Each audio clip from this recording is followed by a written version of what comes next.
Oba Williams Akinyemiju is the Olugunsi of Igunsi town in the Akure North local government area of Ondo State. In this interview with Peter Dada, the traditional ruler speaks about the recent attack on the communities under his domain by some suspected Fulani herdsmen. And a question was being thrown to him. Few days ago, there was a reported case of some Fulani herdsmen attack on your community. What is your reaction? And he said, they started the attack on my people 3 years ago and we have made a lot of complaints and spent money but all to no avail. All our efforts on our farmlands are not yielding fruit because of these protracted attacks. Our yam plantations are being destroyed by cattle reared by Fulani and they will even take some tubers of yam and cocoyam away from our farms. We reported to the Nigeria Security and Civil Defense Corps. They came down to this place, arrested two of their leaders. One of them is Adamu, probably their spokesman. The NSCDC asked us to do estimate farmlands destroyed by the Fulani with a view of ensuring that they paid for what their cattle destroyed. Though some of us did nothing was paid to us and we gave up. That was 3 years ago. Last year, there was a similar occurrence and we went back to the NSCDC and even carried along the police in the matter. Still, it was the same story. We believe it is because they are connected with the authorities at the top and we do not have a say. When these Fulani are arrested, you will just discover that they will release them without prosecuting them.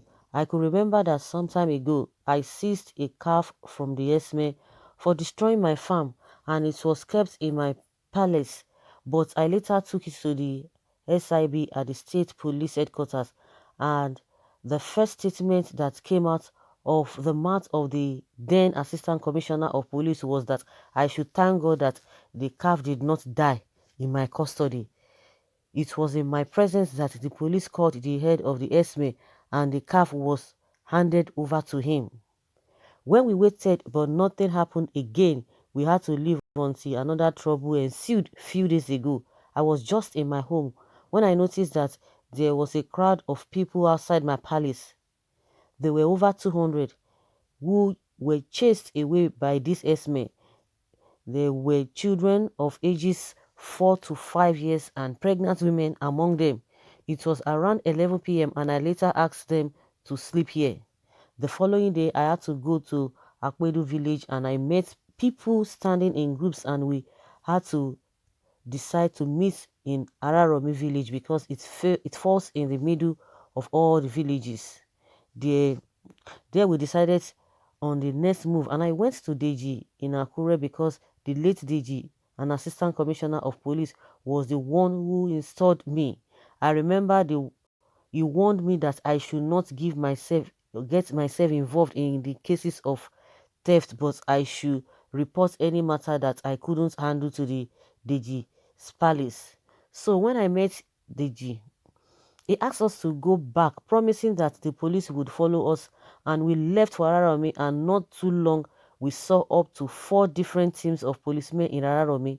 The chairman of the Akure North local government came and the SA to the governor on security matters, Alaji Jimo Dojumu, also came and we explained to them everything that happened and they said that they would help us resolve the matter. What we want is that we are not saying they should not rear their cattle, but they should leave our farms. We are hungry despite that we have food crops in the farms. The Fulani do not allow us to reap them. I have to use my money to buy yams since the Fulani won't allow us to reap anything. So the SCA with the police went and checked the areas where the cows were. They saw them in 3 to 4 areas. 3 days later, the SCA to the governor on security matters asked us to come back and we met again. The SCA promised us that the government would help us by deploying security agents to disperse the attackers and he asked us to go back to our towns. But in the middle of yesterday again, I received a call that the Fulani had started disturbing them again, and I had to call the chief of staff to the governor, Chief Olugbenga, Ali, and others could be of help. We, the heads of the communities, agreed to meet so that our people can chase the Fulani away from where they may be hiding now. But the commissioner of police said the attack was a false alarm, that there was no evidence of trouble in your area when his men got there. What is your take on this? He said, and they trouble us a lot. The commissioner should not have said that. That is the one of the problems we have. This is unfortunate. If the commissioner said so, he was just lying. Your journalists, were you not taken to those houses touched by the Ŕďśm? What of those the villagers that ran to my palace for their dear lives in the dead of the night?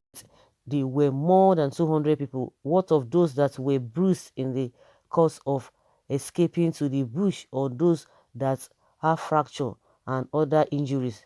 These people are there for sin. Should we wait till corpses are laid down before we raise alarm?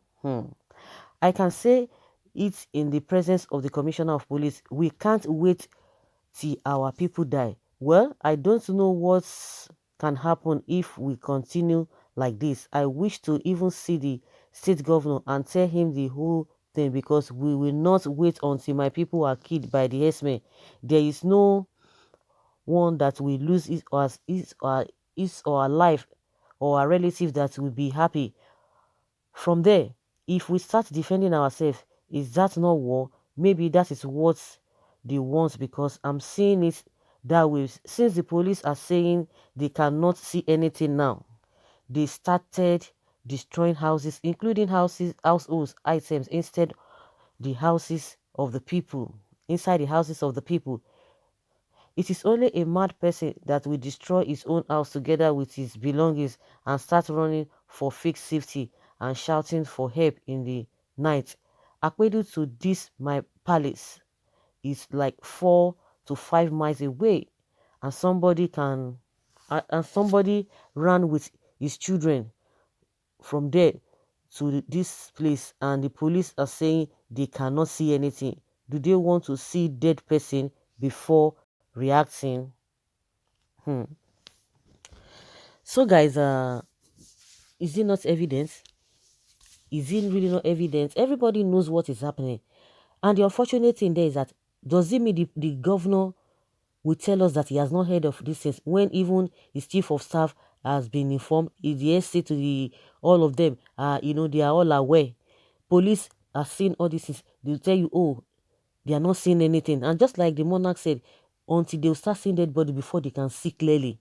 And from the account of the man, said in one of the occasions that he seized a cab of one of the Ŕďśm, and the police was telling him, or the commissioner was like, you were lucky that this whatever did not die in your custody. And they called the people and released to them.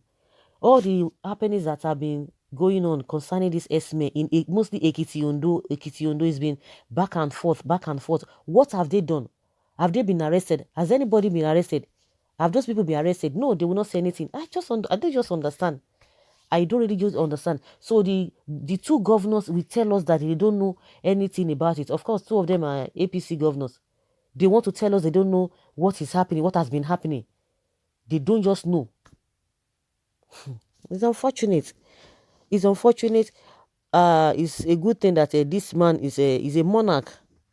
He's a monarch, so we cannot say, oh, he's one of the people, just individual who are just making statements. Even when individuals make statements, they are human beings, so they know what they are talking about. Nobody can tell them that, so they don't know what they are talking about. Just like the monarch was saying that people that ran all the way from their places, so they will just destroy their things and start coming and selling and faking it. If police could not see it, how many of them have they arrested? How many of them have they arrested? They don't arrest them, just like the monarch said. The monarch has explained and exposed what has been happening.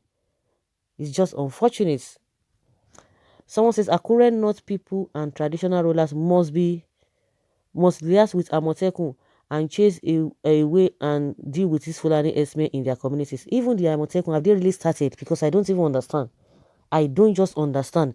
It does not show to me that they've really started. It does not appear that they have really started.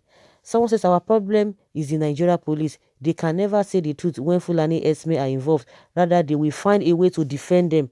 And that makes Fulani Esme to always attack innocent farmers and stray on their farmlands. God will judge them. Recently, we learned that one of the people that they arrested in southern Kaduna some days ago, some of the Esme, the Boko, the bandits, one that they captured, they found police and army contacts in one of the person's phone. You can imagine. Of course, we know all of this, and these guys are really brave because they have a backing from the top. It is a known thing. It is a known thing. Now they will tell us, oh, the government has the interest of the people at heart when this coronavirus started. Of course, we can see the way they are going about it. But the issue is that when the issue of ESME has been going on before this coronavirus took over, what were they doing? They were not saying anything. They were not saying anything. So, guys, let us hear your opinion concerning the details given by this monarch. Leave your comments below and let's have